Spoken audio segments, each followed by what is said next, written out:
It's very challenging to find words to describe something which is outside the common experience. So you'll have to forgive me if my efforts fall short in some arenas. The experiences that I've had that I find difficult to describe revolve around the concept of collective consciousness or shared cognition.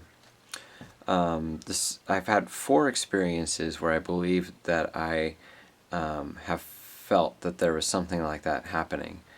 And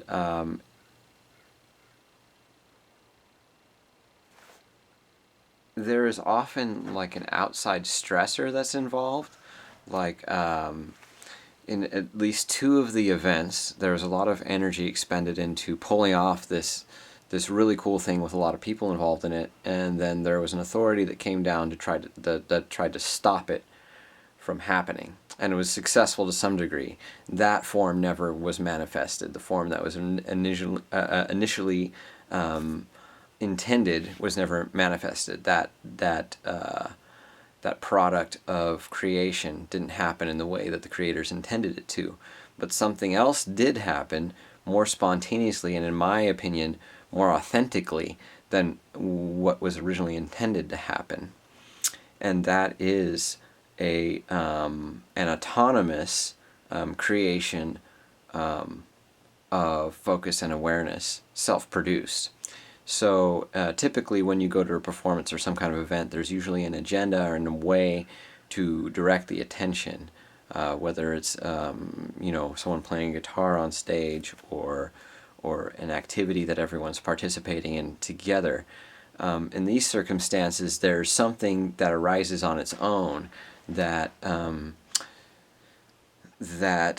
causes people to collect their attention into a single place.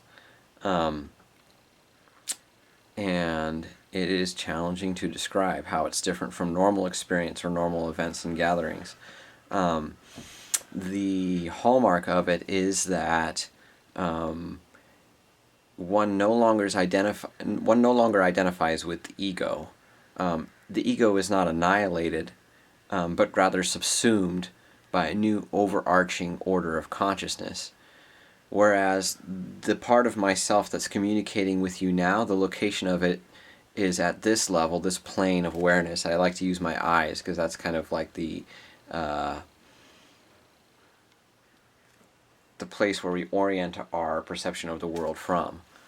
So rather than orienting myself from this plane, the orientation of myself moves up. I don't know what other way to describe it as. In our history of evolution, evolving from a single-celled organism to a multicellular organism, there was states of transition, and which ultimately culminated in that aggregation of individuals forming a new meta-individual. And I believe these experiences that I have had is a further progression of an ongoing pattern that exists in evolution. It's like if evolution wants anything, if you can ascribe a motivation to it, it is this design. It is this these cascading orders of consciousness, which are comprised of subordinate individuals. And I think that you can go into the organal map of the body and see how we are divided up into these kind of not entirely autonomous units, segregations within our body, and then you can take each of those organs and you can further dismantle it into the individuals of cells, and you can take each of those cells and you can further dismantle them into the components of their organelles, which Lynn Margulis's work shows were likely came about through a symbiotic relationship, a synthesis of other organisms. Same as the true multicellular organism evolves from the colony, And so the multicellular organism is a synthesis of those single-celled individuals. A cell itself is also a synthesis of a community. And it's hard to demonstrate that anything simpler than a cell has any kind of consciousness whatsoever. But if we were to postulate that this is a pattern that extends infinitely in either direction, macro and micro, I think that we could point to it in the atomic structure and into the quantum structure as well. And the more we understand this cascading order of conscious evolution, the more we'll understand what components are actually important to this this order of development of awareness. I also think, and this is a little bit more speculative and tenuous, but that there's a connection to the perception of spatial dimension. I think that single-cellular organisms, those earlier forms of them, very much had like a one-dimensional consciousness. They were these organisms that moved along a line, and there was no real perception other than that hurts and that feels good. And even that is a more sophisticated experience than what they're actually experiencing, or what they still actually experience, because they're still around today. Because cytologists would be quick to point out, in order to feel pain, you need a nervous system, and cells lack a nervous system. However, they do respond with aversion to environments and stimulus that isn't conducive to their health and well-being. They either move out of the way or to a different spot if they're motile, and if they aren't, then they go dormant. So even at this very small level, we can see that there is some kind of awareness, even if, and it's fine to reduce it all to chemical and electrical components. I don't think that takes any of the mystery and beauty out of it. In fact, I think it should be a marriage between science and spirituality, and I don't find them to be separate at all. And I don't have a problem with being reduced into chemicals and electrical signals and things like that. And if you go into quantum reality, you understand that there's still plenty of room, as far as our theories go right now, for free will to exist. And that, in fact, all of the real information is contained in chaos, and there's much less information contained in order. So I definitely think that doesn't preclude the existence of free will.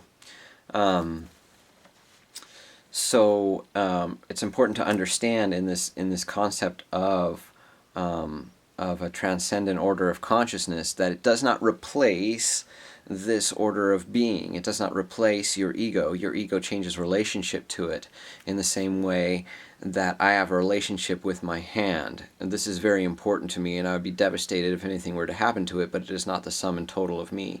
And the same way, this right here is very important, and the meta ego, or the meta self, would be very distressed if anything happened to it, but it is not the sum of me, again.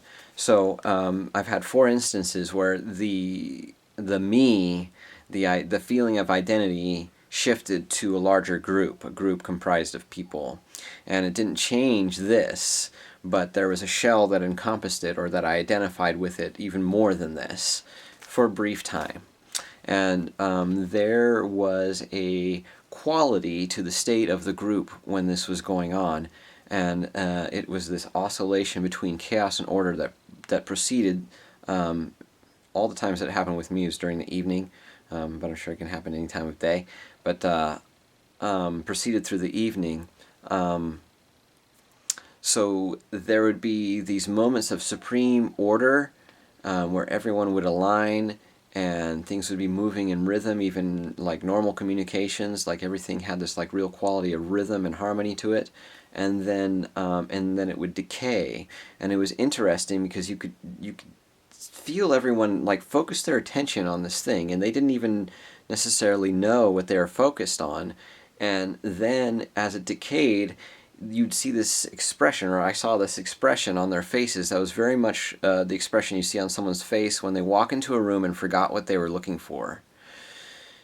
And it was devastating to see. It was like, I know what you just experienced it, and you just lost it. It's like you can't even form a memory about something that you don't have any frame of reference to understand.